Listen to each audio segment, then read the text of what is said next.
Guten Abend, meine sehr geehrten Damen und Herren. Wie immer, am Dienstagabend um 19 Uhr haben Sie die Chance, bei den CRM-Conversations mit dabei zu sein. Heute wird Thomas Wiebernight, der freundliche Herr mit dem weißen T-Shirt, den entsprechenden Setup.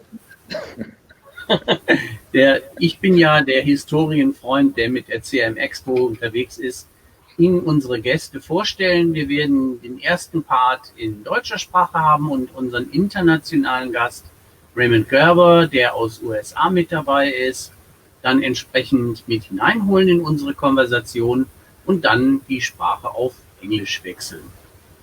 Thomas, the floor is yours. Okay, thanks heaps. Back to German. Ja, also ich brauche mich, glaube ich, nicht weiter vorzustellen.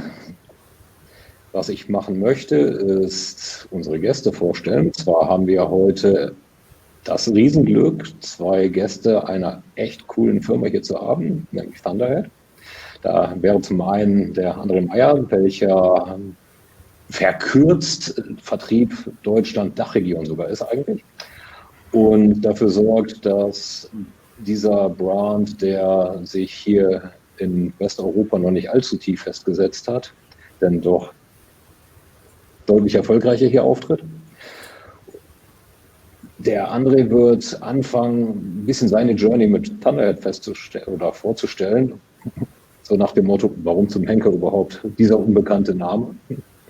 Und gerne.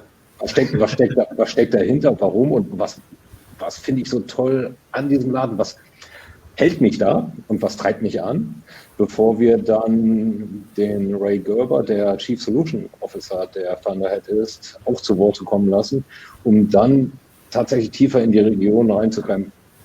Okay, Thunderhead macht Customer Journey Orchestration. Wenn ich an Forrester, an Gartner gucke, finden wir uns da ganz weit rechts und ganz weit oben, was ja eine Aussage ist. Gerade der letzte Forrester-Quadrant oder Forrester Wave, da müssten sie ja quasi schon die Wave nach rechts weiter verlängern, damit Thunderhead überhaupt noch reinpasst. Was ist Customer Journey Orchestration? Warum Customer Journey Orchestration? Wo kommt man her? Was unterscheidet von Analytics? Was kann man damit machen und wo geht's hin? Für dieses Thema. Ja. Was, denke ich, gerade auch in Zeiten, wo wir über Privacy versus Convenience sprechen, in einem wirklich tollen Spannungsfeld sind, das, glaube ich, auch sehr gut aufgelöst werden kann. Absolut. Und ich dachte schon, wir haben einfach einen lockeren Plausch am Dienstagabend, aber das ist ja richtig hier Agenda. Geht das in Sache? Ganz locker halten, André. Das ist einfach nur meine rheinische Frohnatur versus der sehr korrekte und sich schon auf die USA wieder einstimmende Thomas, der eben auch viel, viel mehr Senior-Erfahrung hat mit den internationalen Gästen.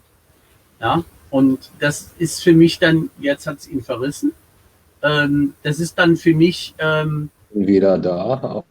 Irgendjemand hat mich abgeklemmt. Irgendjemand hat mich abgeklemmt aus irgendwelchen gemeinen Gründen.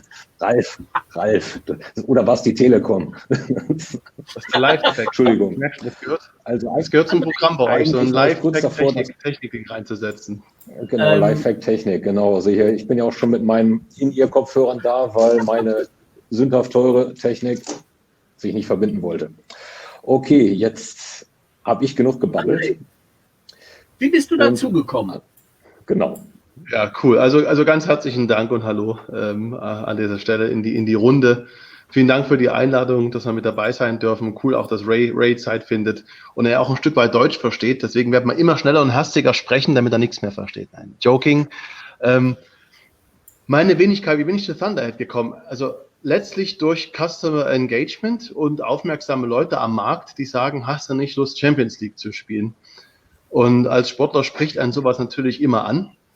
Bei mir ist es der Volleyball, aber das nur als Seitnote. Ich komme aus dem MRM-Bereich, was die Software Enterprise Sales Geschichte angeht, habe für ein Karlsruher Unternehmen gearbeitet einige Zeit und da gab es Media Assets. Und Content ist ja natürlich auch King und die müssen verbunden werden, die Assets, und haben dann schon automatisch eigentlich eine Art Journey. Ja. Und für mich war auch das Thema Customer Journey schon immer relevant und interessant, weil es nichts irgendwie entscheidender ist, als wenn ich mich mit einer Marke, mit einem Unternehmen auseinandersetze, dass ich wahrgenommen werde, da wo ich gerade stehe und wo ich gerade bin. Und so passt das zusammen. Also ich kann noch so laut sein und gießkannenmäßig oder auch 1:1 kampagnenmäßig rausgehen als Marke und Rezipienten und Konsumenten erreichen. Wenn aber kein Engagement stattfindet, also wenn keine Interaktion, kein Klick, kein Dialog da ist, dann ist das alles für die Katz. Das ist das Thema Engagement. Ja, und dann noch über Journeys Bescheid zu wissen, das hat mich dann echt gepackt. Ja, und dann kam es zu einem Call mit einem Kollegen, der hat mir dann mal live die Plattform gezeigt. Und dann also das war auch meine Bitte im ersten Gespräch. Ich will keine fancy Slides haben. Ich will sehen, was ihr könnt und wie es live ausschaut. Also los, log dich ein und zeig mir das jetzt direkt. Und dann sah ich die Journeys fliegen und dachte mir, wow, geil. Das habe ich mir irgendwie schon immer geträumt, so nachdem ich Method gelesen hatte in meinem Studium. So bin ich zu Thunderhead gekommen. Das war jetzt im April 2018. Ja.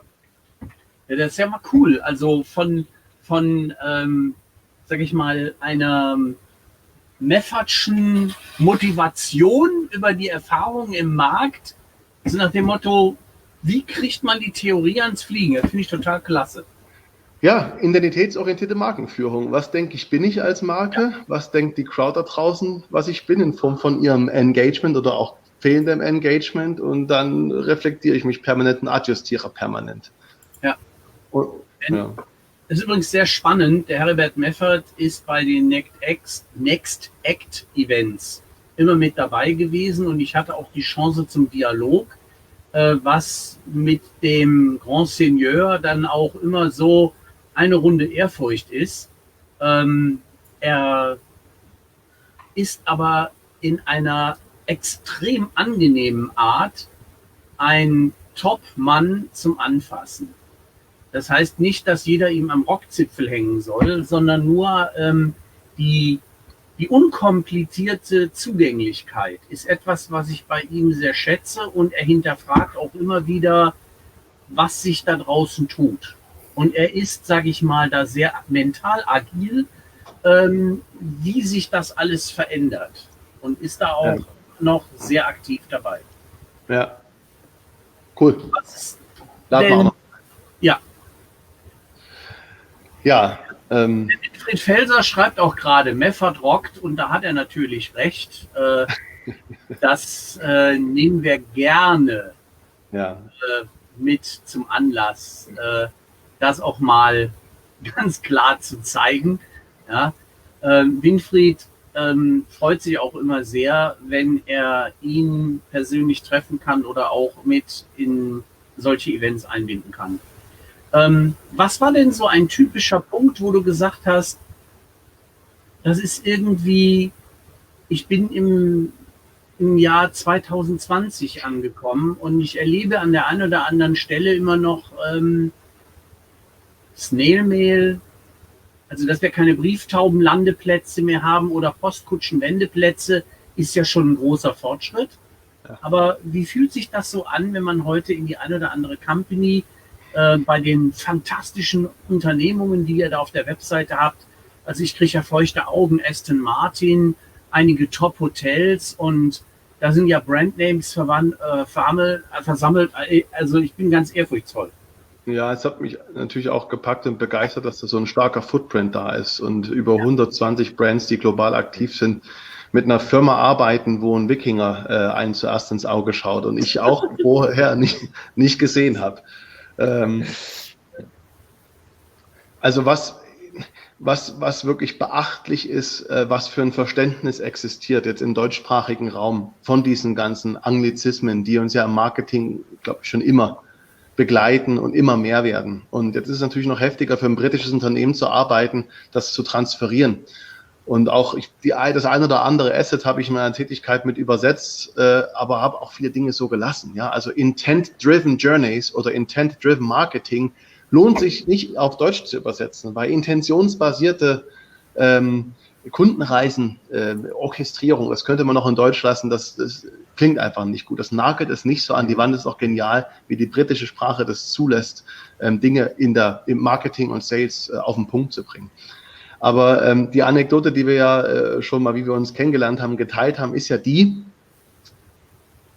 wir sind so mature, wir sind so reif im Verständnis durch die Horizont- und Absatzwirtschaft und die Next-Konferenz und alle möglichen CX- und Marketing-Konferenzen, die hier im Lande stattfinden, von Berlin nach Stuttgart und kreuz und quer, dass das Thema Omnichannel und Real-Time-Interaktion eigentlich als gegeben angesehen wird, ja, und Journey-Orchestrierung oder von mir aus, um jetzt mal eine Lösung gleich zu nehmen, Journey-Bilder, also A, B, C, wenn dann Journeys für uns gesetzt sind. Und jetzt ist man aber halt im Jahr 2020 und wechselt den Mobilfunkanbieter im April 2020 und hat tatsächlich ein Problem mit seiner Rechnung, geht dann per Daumenabdruck identifiziert als Individuum, wo ich all meinen Consent bereitwillig gegeben habe, weil ich will ja einen guten Service in meiner App als Geschäftskunde oder Kunde, Privatkunde als Individuum haben. Sag in der App, dem Chatbot, dass ich ein Problem habe. Der fragt mich, womit denn? Ich sage, ja, mit der Rechnung. Dann sagt der Chat, womit konkret? Ich sage, mit den Auslandskosten, klar, Amsterdam, Schweiz, England und so weiter. Okay, rufen Sie bitte folgende Hamburger Nummer an. Dann klickst du auf die Nummer, so far so good. Und nach auch nur 2 Minuten oder 1 Minute Wartezeit, das ist auch in Ordnung, fragt dann der Agent, worum geht's, Herr Meier? Kann ich für Sie tun. Immerhin sagt das schon mal Herr Meier, ne? Ja, na gut, also. Ja.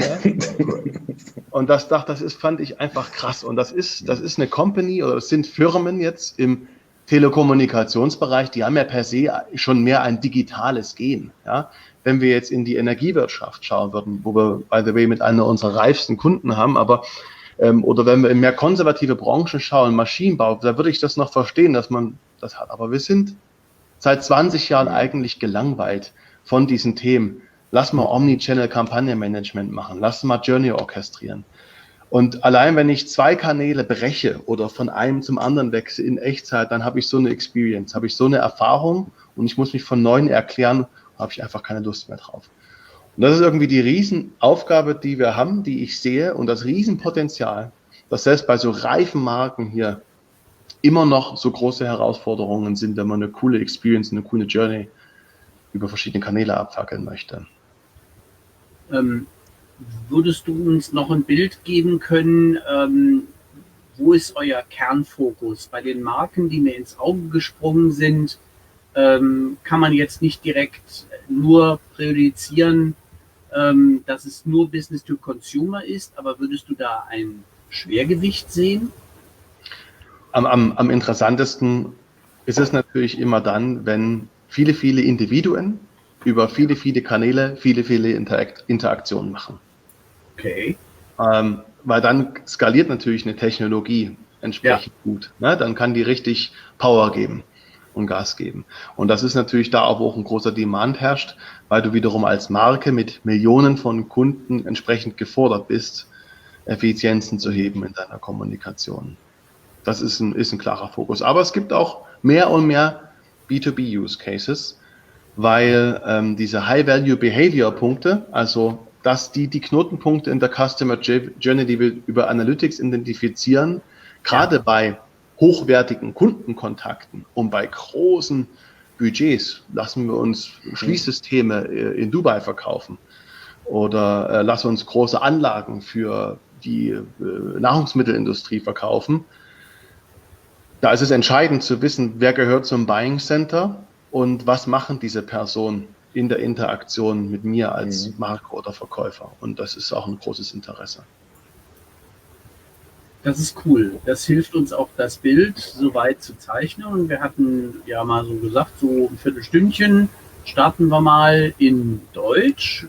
Was liegt dir noch auf dem Herzen, was du unseren Zuseherinnen und Zusehern noch mit auf den Weg geben wirst, warum dich diese Company so angezündet hat? Mir war schon, bevor du die Frage hast, das Video. Schaut euch, liebe Community, das Video auf unserer Webseite an und lasst euch auf den Gedanken ein, es könnte wahr sein, es könnte funktionieren und wir könnten es abliefern, weil man ja oft von angelsächsischen tollen Slides und Videos dann eher sagt, gerade im deutschsprachigen Raum, naja, das ist bestimmt schwierig oder das ist sehr amerikanisch, aber es ist der Hammer. Und um da jetzt auch dieses ins Englische zu switchen, wenn ihr das wollt, Time to switch, yeah. Das Brain, time to switch, the brain is with us. I'm so happy that Ray joins us because he had in mind what it means to be real time, what it means to be really under 60 milliseconds. So, yeah, happy to hand over to you, Ralph and Thomas, to bring Ray in the game.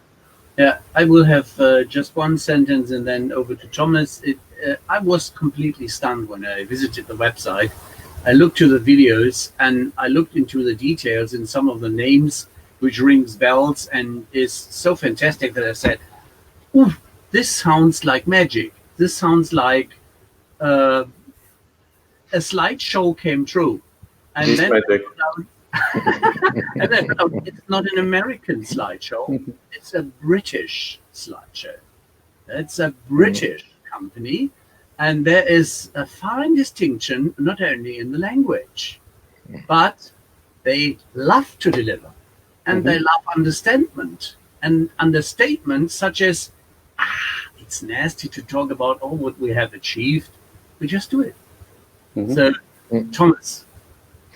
Yeah, so now there's not much more to say about Ray after he was named the brain. Excuse me.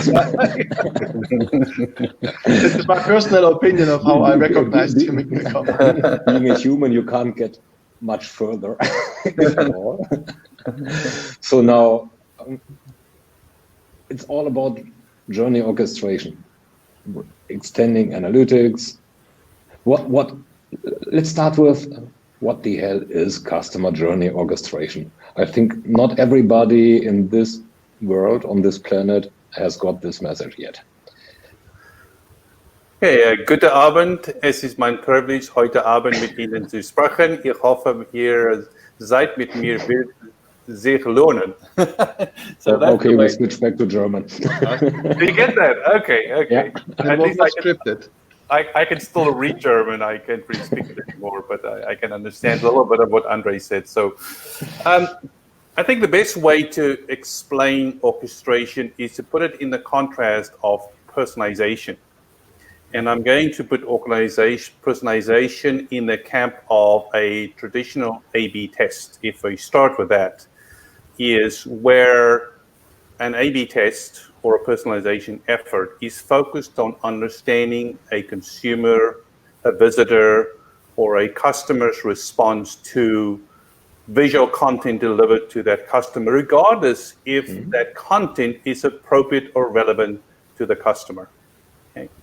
So when we think of that as the most basic element of personalization, then you get from personalization to move on to campaign management, which is an advanced or enhanced version of personalization, but it's primarily focused on what is the sequence of steps given to a customer to achieve an outcome that the brand wants, and where the campaign steps is pre-selected and predefined by how a brand thinks their customer should act in the context of a campaign or a journey.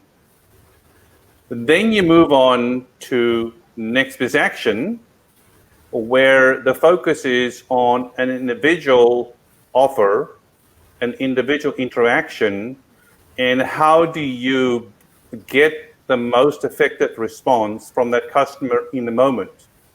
Do they ignore it? Do they click on it? Do they not click on it? So the focus from a learning perspective is the in the moment context. Orchestration is focused on the sequence of conversations to have with the customer over time across all channels in the time in the channel, in the touch point preferred by the customer towards a desired outcome driven by the customer's intent. So take a step back. So when you hear about next best actions, which is obviously a very powerful capability delivered by the Pegasystems, where I come from, Cordian Pegasystems, and we compare it to next best conversation. The first one is that we are focused on what are the conversations to have with a customer versus what is the next action to give to the customer to entice or to force an outcome.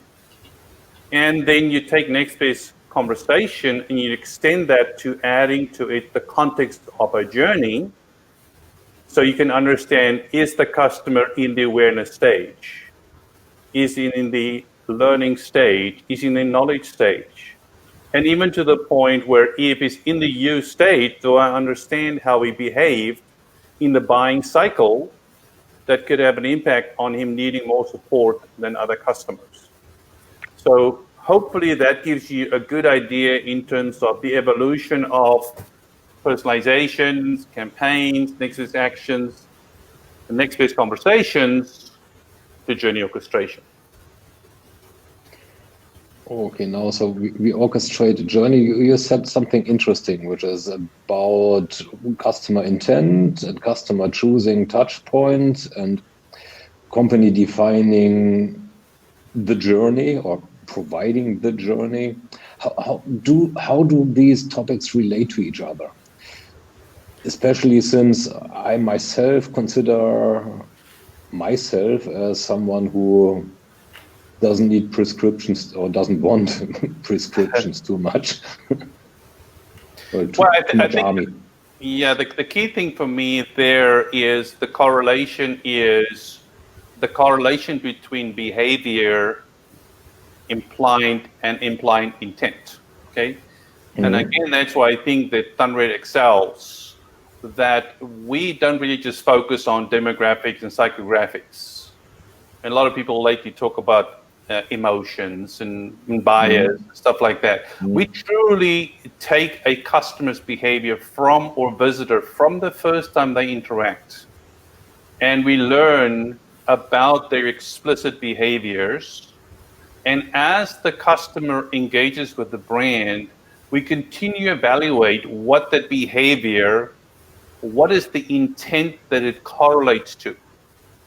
So when somebody looks at a minivan as a vehicle to buy, when they identify how many miles they can drive by day, they identify how many children they have, okay? They identify what times of the day they can use the vehicle.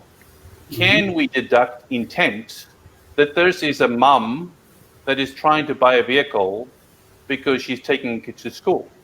Yeah. Can we identify the Thomas that has a different set of behavior and interest as they progress with engagement with the brand?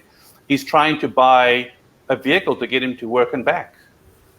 And therefore, you can only truly put a customer or help them get on a journey if you understand their intent.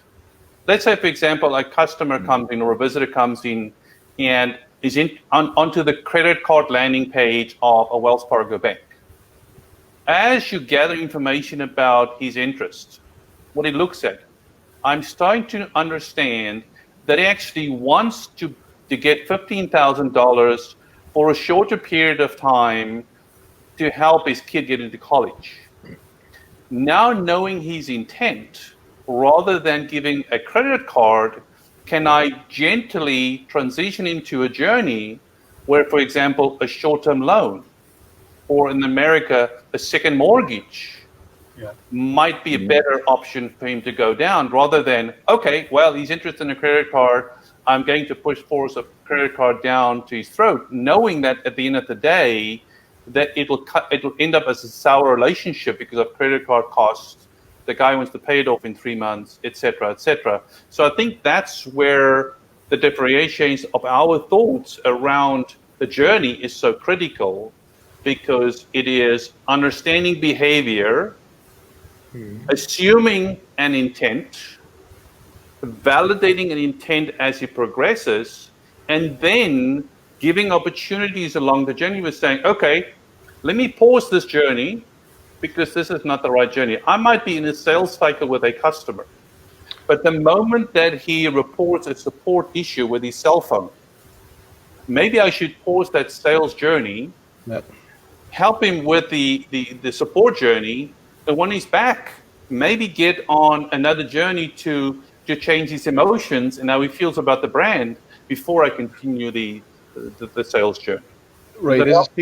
This is picking up the example I gave, like the real-time thing coming through an app, having complaints with my cell phone contract, and then directly calling out of the app into the call center. Just the ability to understand what my biggest problem is now will stop every other sales thing the brand was offering me, whatever, another iPhone, another Samsung. But when the problem is solved, to get the intent back, what was the most rated intent before, getting on a new contract, getting a new cell phone, can come back again, and the upsell opportunity is even better. Yeah. Or how would that be when I finished my call in the call center, come back to the app or to the website, and then the website or app asks me, was the call okay? Could we solve your problems? I mean, I would even be more excited about how brilliant this brand will have a dialogue and the journey with me together. Yeah, and I think the interesting thing in this whole concept, the foundation of what we have is written in a white paper called Engagement 3.0 that you can get from our website. It's all about the value exchange. Mm-hmm. And when you look at a brand, especially when it comes to cost in the call center, a lot of companies just blindly, we need to do self-service because it's the cost of customers calling the call center, especially in the COVID stage. I mean, this Electrolux, I had no way to get to Electrolux. I called the call center, no, we can't give you help. I go to the website, there's no way for me to open a case because my fridge is broken. So how do the only way I could do it is by going to Twitter and complaining on Twitter about Electrolux, But when you look at the value exchange is, can identify through journey behavior cohorts of customers where a call to the call center is most probably the most desired outcome for the customer and causes the least friction for the customer, even though it's a cost to the brand. But the longer term value of outcome is a better relationship with the customer that is more loyal to the brand. Let's probably get a little back to the example you started off with. So there is Thomas, who internally needs a loan to pay for the school fees of his daughters. So my oldest wants to go to Harvard, by the way, so I might need this loan. Yeah, you definitely will need a loan. Maybe a bank is listening. Especially since there are 2 more daughters coming out. Oh, no. You might sell your house, Thomas. I hope the market is still picking up. So now, starting to look for a credit card, because this is, it's a pretty American scenario, but we are looking for credit cards first. And so now, what does it take and how does a system identify from there that, hey, he doesn't want a credit card, he wants a loan? Yeah, so we have this concept of arbitration, that arbitration is stolen from the traditional next best action world.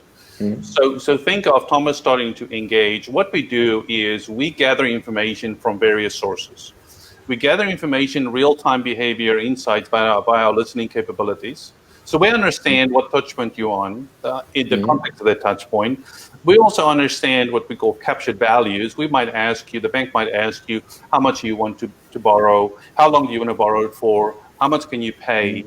But we also go, if you are a customer of the brand, we can go into the banking system or the CRM system and pull information about your history with the brand. Maybe do you have other loans? Do you have other credit cards? And we bring all of that information, and in real time, we use machine learning to be able to use these behaviors, which is the combination of the product shown, the transactional history, the behavioral interaction history, the captured values, demographics, psychographics, and push it through a machine learning model that in real time will identify your propensity based on your behavior, your propensity. Maybe you on a credit card page, but the information that we gathered from your backend system, from the transactional system, the information you entered in the credit card page for the amount of money you want to borrow, how often you want to pay, etc., might calculate in real time a propensity that a short-term loan or a second mortgage, you have a higher propensity towards that. And that is at that point where the transition of the journey you're on and the transition of the journey where the brand believes is most relevant to your intent, there's a transition takes place in terms of you are looking at a credit card, but we believe based on what you've given us, you should consider a short-term loan because of the benefit of a short-term loan over a credit card. And I think sometimes that is what companies are missing, is you look at a credit card, no, you should get a mortgage because it's more valuable to the brand.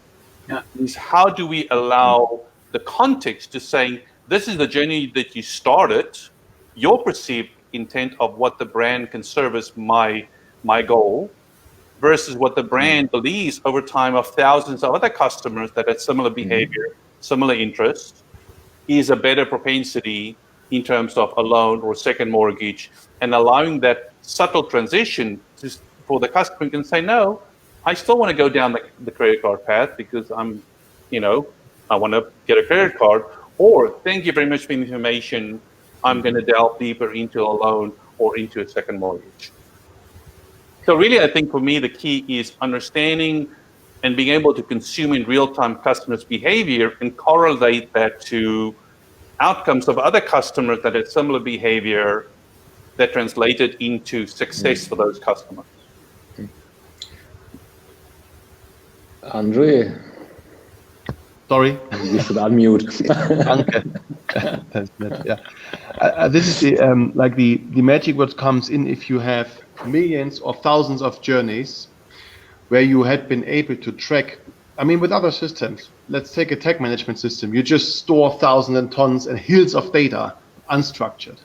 If all this data is structured when you start listening to all channels and to all pickets of behavior in a structured way of the journey, you then have these thousands or millions of journeys. And if you start asking a system, what was the most common route from people starting looking for a credit card? Where did they convert to most?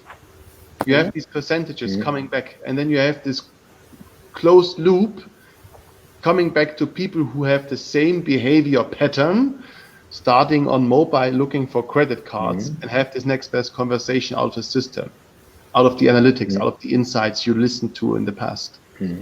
This makes it so powerful.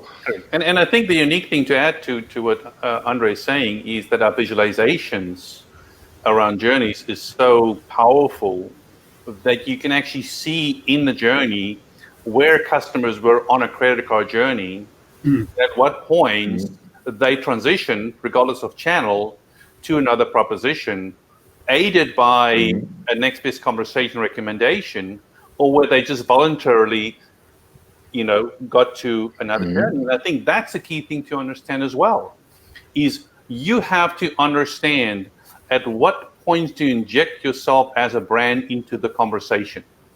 And that's why there's continuous machine learning and being able to understand the customer's intent and kind of do what I call dynamic cohort analysis all the time is important, because I might find that a group of customers that had a certain behavior will just continue the journey by themselves. I don't have to inflect myself into the conversation at all.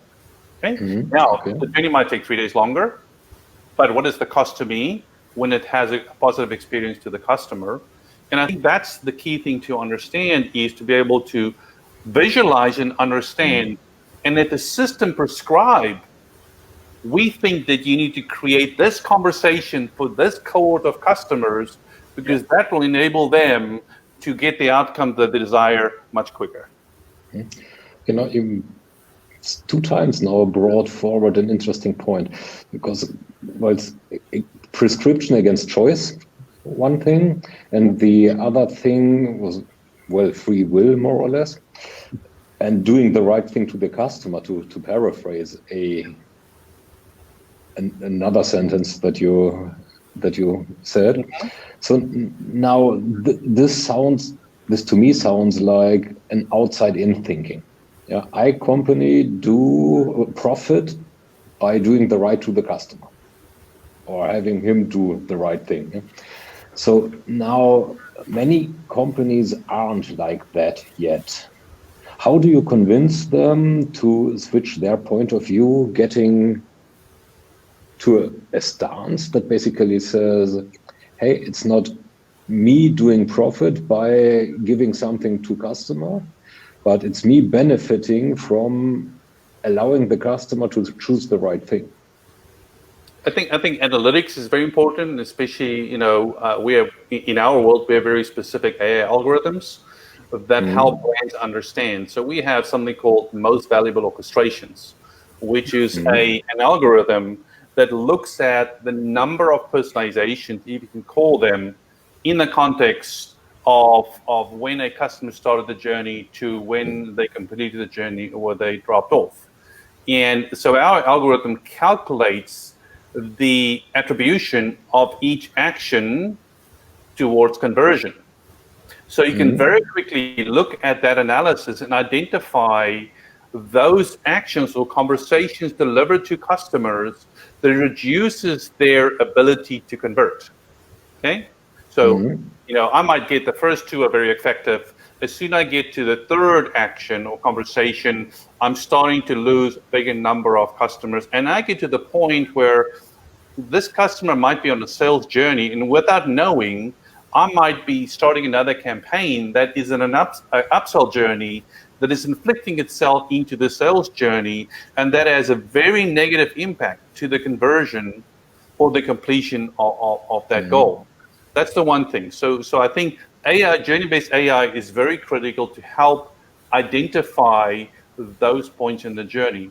We have another algorithm which is called our friction analysis AI algorithm, which looks at customers' behavior and determines which journey took a lot longer than other journeys, which journeys had a lot more interactions, which journeys had a lot more what we call dormant periods where people interacted, then they didn't do something for a day, and then they come back and restart, which journeys required a lot more transitions to assisted channels, and being able to highlight where in that journey friction occurs, because we know friction introduces cost to the brand in terms of calling the call center, not being able to do self-service.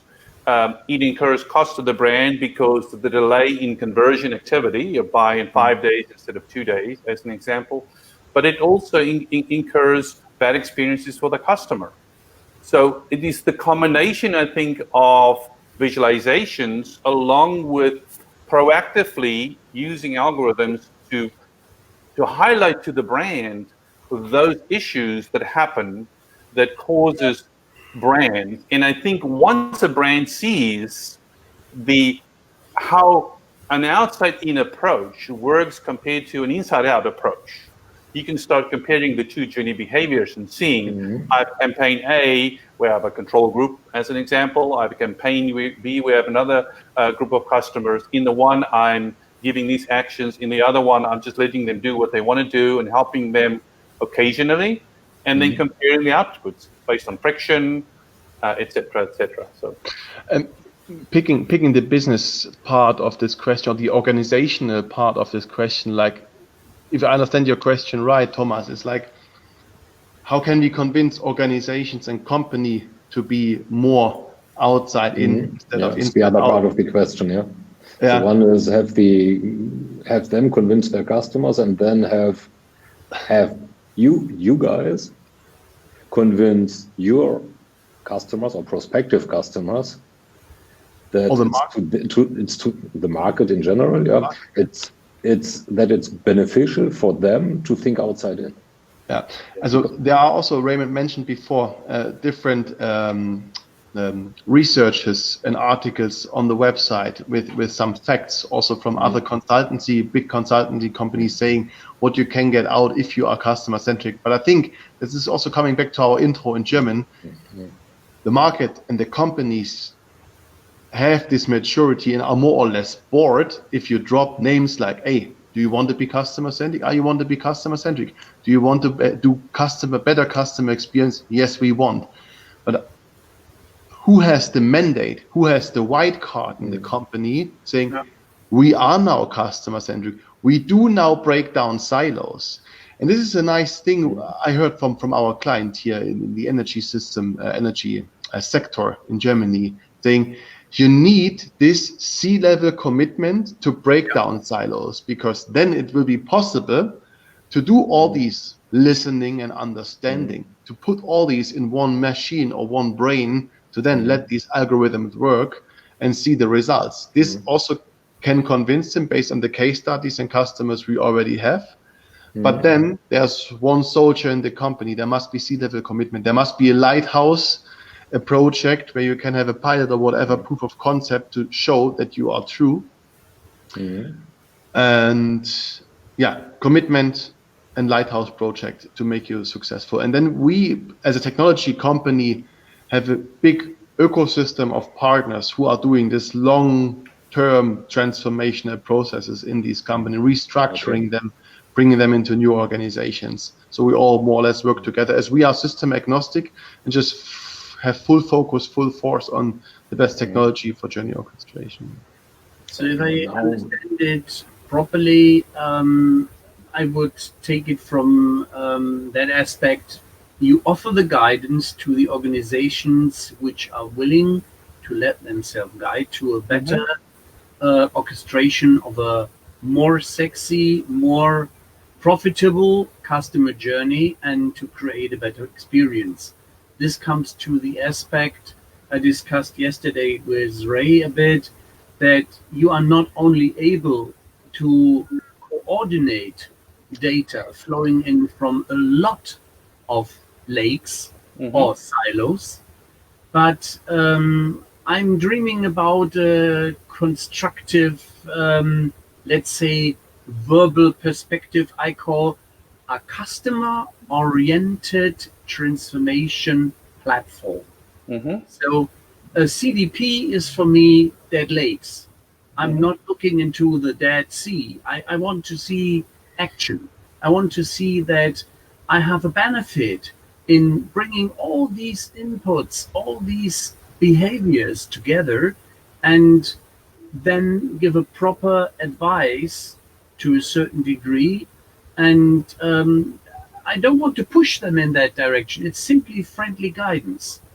And they learn by themselves that they could do a lot more transformation to the benefit of the customer if they utilize it in that customer focus oriented way. Yeah, Rolf, you use a different word, but we're actually using the word a customer operating system. You know, and that's for us. When you think of a Mac, you think of Windows sitting kind of behind the scenes. Nobody thinks about it. No typical user. Yeah. But you know, it doesn't matter what application you install on that operating system. You just expect it to work. You expect it to work cohesively with the other applications that I've installed. If I install Word and I install a new printer, I don't want to have to connect these two things together. It just should work. And that's the way we think about our platform as evolving into an ecosystem play. And that's why we're also so different from, if I may say, the Pegasystems, where it expects you to rip and replace everything you have. We say, no, we can take what you have and make those better. Because we're giving you the central brain that always thinks on behalf of the customer. So that is a better story for a German mid-sized entrepreneur or owner of a small company who is wholeheartedly liking to embrace that vision, but is afraid of the money he has to spend. So, but also the nice thing about us, Ralph, is that we can start small, you know, and expand. Very, very agile. You take, for example, a company that has Test and Target, okay? But Test and Target is kind of limited because it's only focused on content. The conversation might not be relevant. So we can go and say, let's help work with you that already have implemented Test and Target. Let's add an optimization point to where you have the A/B test but that optimization point will make sure that the test that is selected is relevant to the customer before I even try and personalize it. Okay, so that's think how simple that is to do. Very, very quickly. The second step is our integration with Salesforce in terms of their journey planner or their campaign management system, where we do a last mile check. Every time a customer interacts or they want to send an email, it continues in the campaign or campaign step is triggered. They come to One or Thunderhead and saying, hey, is this still the right thing to do for this customer? Because we know, Thunderhead, you have in the moment context of what this customer has been doing right now, where he is, where he's been the last 2 minutes, et cetera, et cetera. Hey, maybe this is not the right thing to do. Put this campaign on hold, but initiate another campaign. So I think very, very easy to start very small and then progress over time to eventually make this truly the customer ecosystem or the brain within your brand as a whole around customer centricity. Okay, so now we elegantly actually went into a topic that I wanted to touch on as well, because we have different concepts here, right? Andre said ecosystem, yes, and what you basically say, journey orchestration. The missing piece was marketing. Yeah. So and now you're saying, okay, the marketing system uses to some extent your services. Yeah? So can you just explain for the sake of the audience and myself basically too, where do you see the intersections and the differentiations between these concepts? Okay, you have a marketing automation system. Yeah, I have customer journey orchestration and a customer data platform. So we had all three acronyms in the past 2 minutes, and they all seem to overlap to some extent. Yeah, that's a cool one. Yeah. Yeah, I think, and it's a tough one to answer, but let's take campaign management system. Here. Let's take campaign management as a marketing automation solution. There are multiple solutions within the broader concept of marketing automation, and A/B testing is one of those. Campaign management is another one of those. Yeah. Okay, so let's quickly take a campaign per se.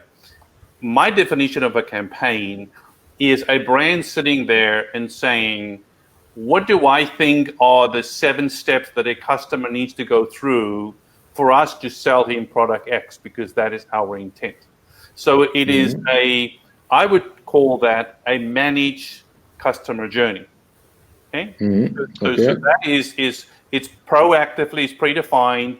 A customer that gets A will get B. If something else is true, they will get C. It's predefined. There's no impact of a dynamic learning behavior that customers that got A and did B don't need C because they did something else. Okay, so from a campaign perspective, we have what we call the customer managed journey. So we're saying it is the customer behavior that determines the next best step within their campaign, not the marketeer that defines the next step in their campaign. Second thing about campaigns per se is it's primarily outbound. It's email, it's SMS, it's text, it's WhatsApp. Okay, it's not a bi-directional conversation in terms of what is going with the customer. Okay, even if you have a multi-step campaign, a multi-step decision point in there. It's still an outbound. You don't use generally an inbound. When somebody gets an email that's from an outbound and they get onto the landing page and you want to personalize that landing page, you don't necessarily personalize that landing page with a campaign. You have another mechanism like an A/B test or decisioning, next best action decisioning system that personalizes that campaign. Okay, that I think when you talk about a multi-step campaign, are you correlating that to a conversation? Is that what you say? Yes, I personally would do so. Yes.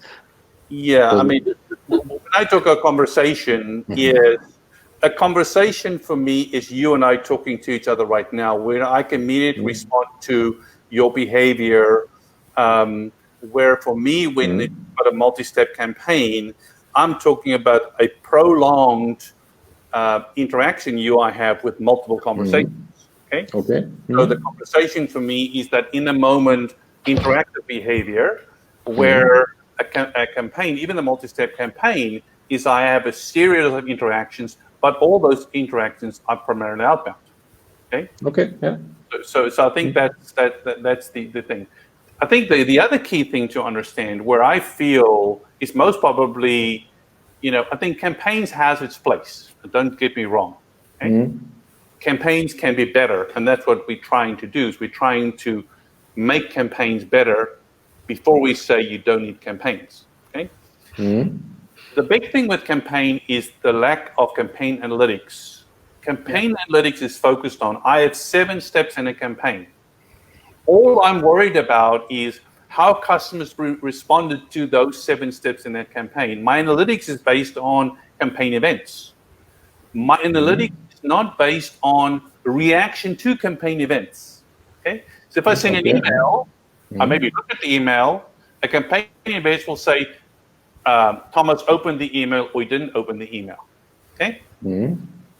When you look at the broader interaction management, you're saying you looked at the email, but he voluntarily entered the website 2 hours later to be able to look at 3 other things. And in a campaign analytics world, they will not correlate that interaction to that campaign steps because the customer does not act on the campaign initiative itself. So again, there's some significant issues for me around campaigns. I would ever think that the first step a brand can do is let's take it. I mean, what is the acceptance rate? People think if you get 3%, goal completion on a campaign, you're successful. What have you done to the 97% of the people that you did not convert? Okay.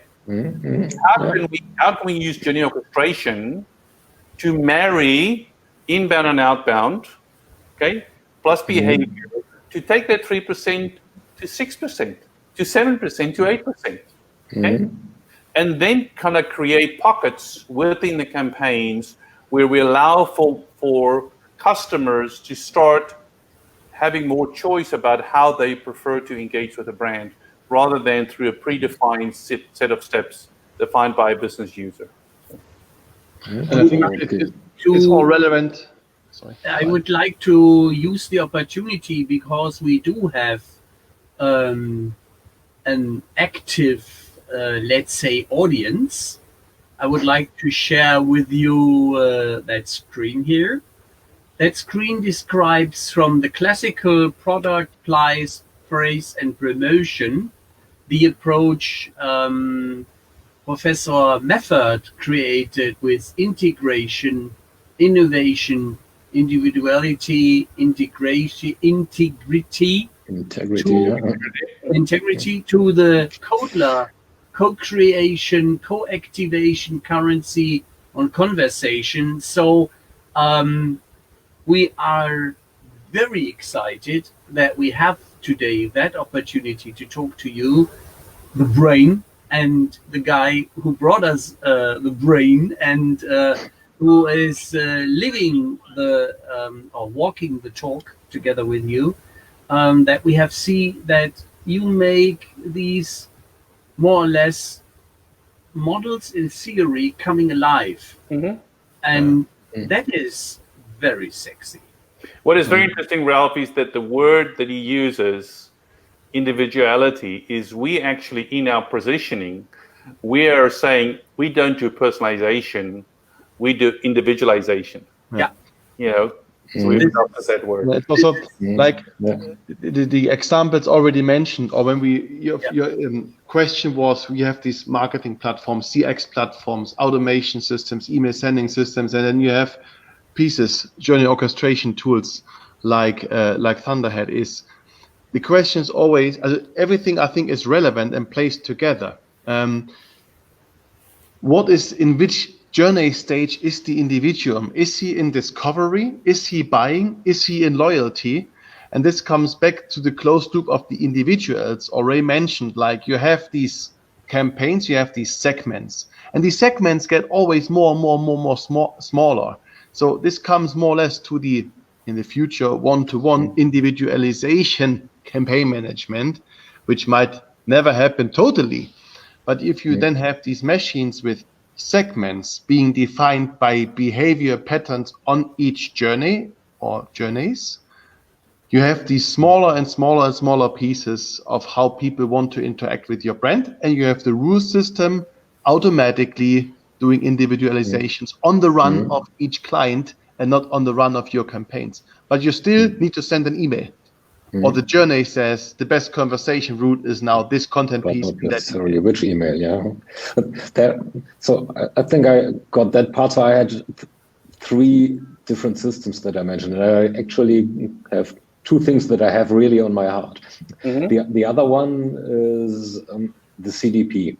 So we now have established that a journey orchestration basically makes a campaign management far more powerful by adding at least the ability and the value of reacting to reaction, or acting on reactions to campaign events, which is a big meta, yeah, which adds real value. Yeah. So now the second is where do we distinguish and differentiate ourselves to CDPs? Just before you answer, please. Yeah. The last one that I really want to get covered because our time runs out is what's the trajectory of journey orchestration? Yeah. So where does it go? What's the next thing there? And with what brands you were already able to do that success, because some of the brands do profit a lot to the advantage of the utilizing customers from your brainware instead of their own. I would have been a bad guy, like I normally am, from this software. Yeah. Okay. So to answer your question about CDPs, again, I don't have a problem with the CDP. I have a problem that it's called a customer data platform, but in essence, it is a marketing data platform that most vendors that deliver marketing CDPs really only contain data about the customer from the marketing organization, and it is used by the marketing organization. I said if you want a customer data platform, you have to have a company-wide customer data platform that contains insights and real-time, in-the-moment data about your customers, regardless of where they engage with the brand. So it should include payment patterns. It should include orders. It should deliver logistic information, but all in the context of the customer. Okay. We have a partner, to answer one of Ralph's questions, we have a partner called Merkle. And Merkle has a CDP. But their CDP is what I would call historical. And when I say historical, it means it's an hour old. Okay. When you want to do true real-time interaction and next conversation, you need in-the-moment context. So we sit on top of the Merkle CDP that has historical data. We refresh, we add to that our behavioral in-the-moment context of the customer, but we also add to that on-demand information from external payment systems. For example, we work with them on Volkswagen, we work with them on a Honda, and we've seen a 300% increase in return and acceptance of people that do want to drive a test car, just because we were able to complement the historical Merkle CDP with real-time data. The second one is because we have a pervasive layer, a non-persistent layer, we can sit on top of multiple CDPs. So we can take 3 CDPs that a brand uses, we can bring the information back. The last thing is CDPs rely on customer recognition in bulk or in batch. Okay? We do customer recognition at the moment a customer interacts. If a customer was on a website, he sends an email, he opens the email on his mobile device, we immediately recognize that customer and connect that customer to the central Thunderhead ID and immediately add omni-channel journey context to that customer. Okay? I just reading the new ebook where we have exactly what Ray said scripted down. I can share it afterwards if you like to, but it was exactly what I was reading. I would have been surprised if Ray would have said something That's why I was contradicting to the ebook. Looking into my bag. No, this was simply the sales approach that what we tell you, you can see for yourself afterwards if we fed you the right message that you can continue the journey of information. Yeah, exactly. That is, I'm grateful for that hint. Okay. So to answer Thomas's next question, I think the next evolution of journey orchestration is what I call autonomous orchestration, and that's getting deeper into reinforcement learning, using Markov chains, using Monte Carlo, using reinforcement learning itself. And it is the ability to truly look at customer behavior over time, and very much like Tesla, autonomous car sits there and it's got all these signals in terms of what's happening and can immediately identify what's going on. It is being able to autonomously orchestrate individual journeys, and along the way using prescriptive analytics to be able to identify moments in the journey where a brand needs to create personalizations or individualizations that would help those customers move along the journey. We've actually progressed quite a way with that. I actually have a patent pending on autonomous journey orchestration. Now to Ralph's question, we still work, obviously we had an OEM partnership with Salesforce. Yeah. They decided to buy a personalization solution. So they have a gap in terms of orchestration, they have a gap in terms of journey analytics, and they have a gap in terms of RTIM. Okay, so we are still working with them as a partner. They're still selling our product as a partner. But in the meantime, we're also busy with strategic conversations with SAP and with Oracle to become the actionable layer for the Oracle Unified CDP solution. So we add actionability on top of that and orchestration. And we're doing the same thing for SAP that is taking Gigia and translating that into a CDP layer. So you can see, Thomas, I say there's a place for CDPs. I don't think it has all the need, but we add the orchestration layer on top of that, but adding in a real-time information, real-time recognition, journey context to CDP data, and therefore being able to do journey orchestration. No, I didn't want to insinuate that there is no place for one or the other, but just delve into how these three concepts and implementations of those concepts can be used in a way that is fruitful to each other, so that they basically synergize. Yeah, I mean, so when you think of if a customer really has a CDP and they want to use us, the first thing we say is, let's put in our real-time listening capabilities that's very easy to use in web, mobile, in any channel, and let's sit for 6 weeks and let the data tell us what's happening with your customers. Okay, so that's why we have the listening layer. We have the data, the ability to bring in the data from the CDPs and the CRMs and use all of that context to get descriptive, diagnostic, and predictive insights as to customer behavior that helps a brand understand where are my pain points, where are my friction points, what actions do I have to create, what conversations do I have to have. And I think it's an evolution, it's a closed loop, in terms of listening, bringing data from CDPs, bringing data directly from us, from CRM systems, going through strategies, going through decisioning layer, going to deliver conversations, learning from our customers, respond, and then all the way back into the closed loop. And in daily business, we made it, us and the clients or prospective clients, quite easy to extract the 8 major plays, like simple use cases like lead generation, media budget optimization, etc., to start quite quickly and simple. And we have the crawl, walk, run approach, also ein Krabbel, aufstehen, laufen und rennen bis hin zu einem Marathon, to then go for the bigger picture. But it's, looking for the low-hanging fruits or where the biggest pains are, whatever you have in place, right? Yeah, I think somebody, the highlight came up on the screen in terms of what are the principles. I'm not sure if I understood that correctly.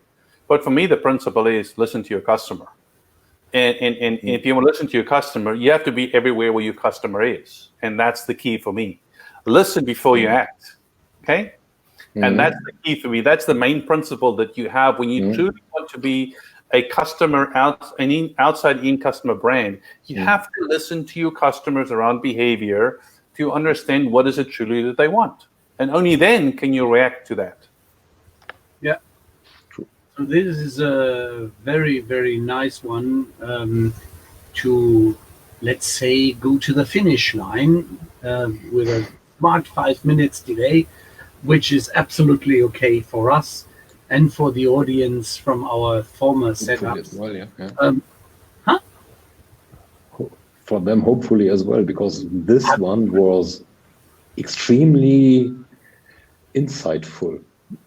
But the benefit talk is that even with an old-fashioned platform, you can sex it up with some brilliant brain and some capability to listen to your customer.